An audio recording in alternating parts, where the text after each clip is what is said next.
کالی حویلی کا راز، قسط نمبر 4، دوسرا احمد۔ زمین اچانک زور زور سے لرزنے لگی، راہداری کے بیچوں بیچ لگے پتھر آہستہ آہستہ اپنی جگہ سے سرکنے لگے اور چند ہی لمحوں میں وہاں ایک گہرا خفیہ رستہ نمودار ہو گیا۔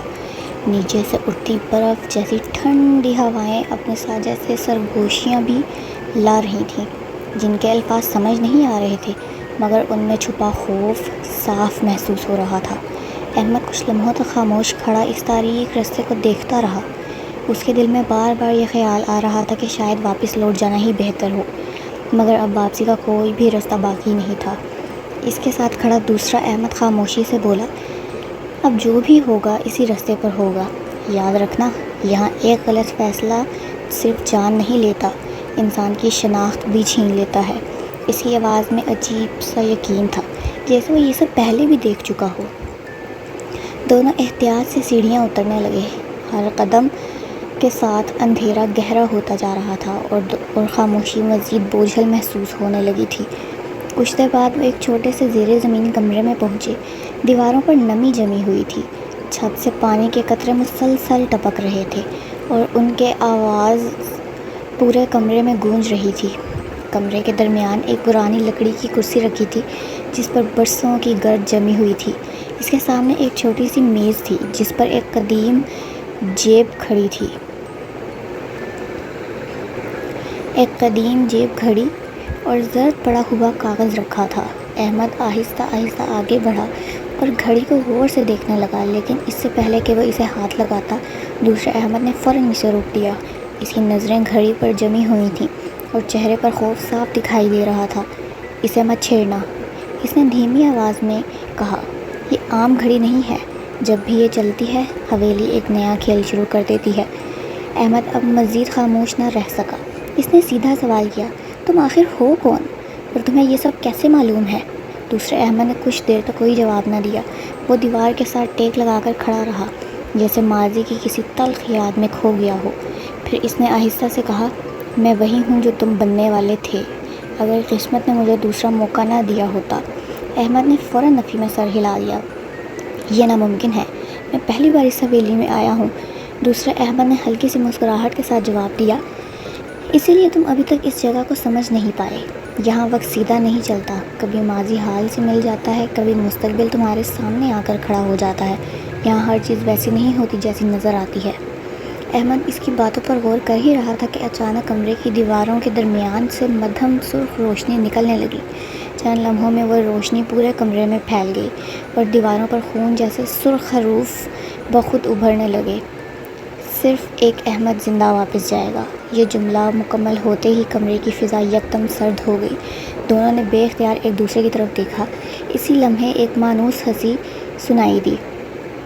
احمد نے فوراً آواز کی سمت دیکھا تو وہ وہی سفید لباس والی بچی پرانی کرسی پر بیٹھی تھی۔ نہ جانے وہ کب وہاں آ گئی تھی۔ وہ خاموشی سے اپنے پاؤں ہلا رہی تھی جیسے اس کے لیے یہ سب ایک کھیل ہو۔ اس نے دونوں احمدوں کو دیکھا، پھر معصوم سی مسکراہٹ کے ساتھ بولی، تم دونوں ایک دوسرے سے سچ جاننے کی کوشش کر رہے ہو، مگر تم میں سے کسی نے یہ نہیں پوچھا کہ اس کہانی کی ابتدا کہاں سے ہوئی تھی۔ احمد نے سخت لہجے میں پوچھا، تم ہو کون؟ بچی ہنس دی، اگر میں اپنا نام بتا دوں تو شاید یہ کھیل اسی لمحے ختم ہو جائے۔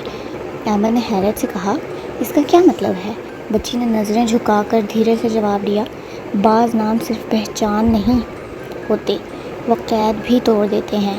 اس کے چہرے پر وہی پراسرار مسکراہٹ تھی جیسے دیکھ کر احمد کے دل میں عجیب سا خوف پیدا ہو جاتا تھا۔ اسی لمحے میز پر رکھی جیب گھڑی نے خود بخود چلنا شروع کر دیا، ٹک ٹک ٹک۔ ہر گزرتے لمحے کے ساتھ اس کی آواز پہلے سے زیادہ واضح ہوتی جا رہی تھی۔ دوسرے احمد کے چہرے کا رنگ اڑ گیا، وہ گھبرا کر بولا، اسے بند کرو ابھی۔ احمد نے حیران ہو کر پوچھا، کیوں؟ اس نے کانپتی آواز میں جواب دیا، کیونکہ جب اس کی سوئیاں 12 پر پہنچتی ہیں تو وہ آ جاتا ہے۔ کون آتا ہے؟ احمد نے فوراً سوال کیا، مگر جواب دینے کی بجائے دوسرا احمد گھڑی کی طرف لپکا۔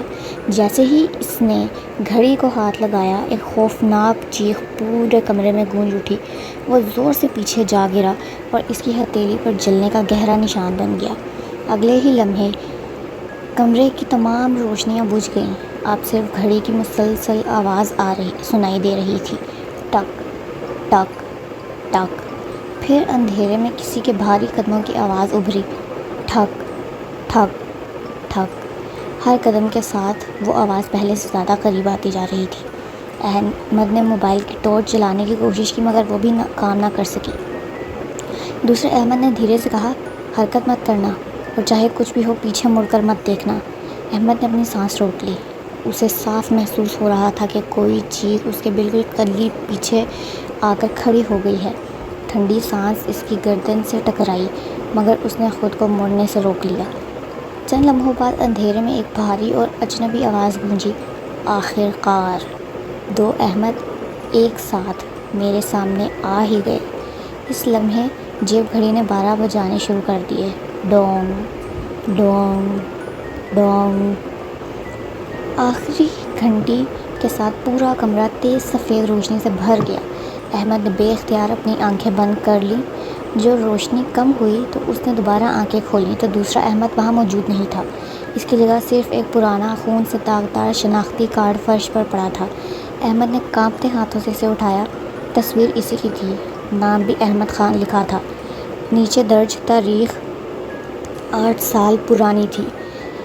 احمد کچھ دیر تک خاموش کھڑا کارڈ کو دیکھتا رہا۔ اس کے ذہن میں صرف ایک ہی سوال گونج رہا تھا، اگر یہ شناختی کارڈ 8 سال پہلے کا ہے تو ابھی چند لمحے پہلے اس کے ساتھ چلنے والا شخص آخر کون تھا؟ قسط نمبر 4 اپنے اختتام کو پہنچتی ہے۔ اگلی قسط، خون سے لکھی ڈائری۔